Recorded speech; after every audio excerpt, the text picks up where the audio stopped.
Habari gani mwana KO TV, kama ni mara yako ya kwanza tafadhali subscribe na tano notification. Karibu katika ulimwengu wa siasa. Jina langu ni Diwa KO TV. Jeshi la polisi mkoa wa Kigoma limethibitisha linafanya uchunguzi juu ya tuhuma zinazohusu baadhi ya viongozi wa kisiasa wanaodaiwa kupita mitaani katika jimbo la Kigoma Kaskazini na kuwalaghai wananchi na kukusanya na kuandika namba za vitambulisho vya kupigia kura katika maeneo mbalimbali.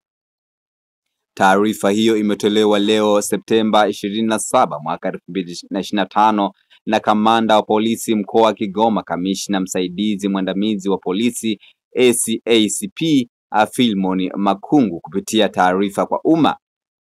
Kwa mujibu wa taarifa hiyo, endapo uchunguzi utakamilika na kuthibitika tuhuma hizo, wahusika watachukuliwa hatua kali za kisheria.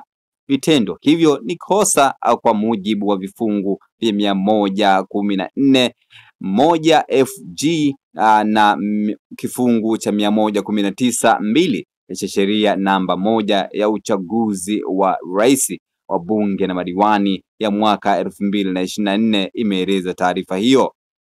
Aidha, jeshi la polisi limewataka wananchi wa Kigoma kuwa watulivu wakati wa uchaguzi ukiendelea. Limesisitiza dhamira yake ya kuhakikisha taratibu za kisheria zinasimamiwa ipasavyo. Una maoni gani kwa hichi ambacho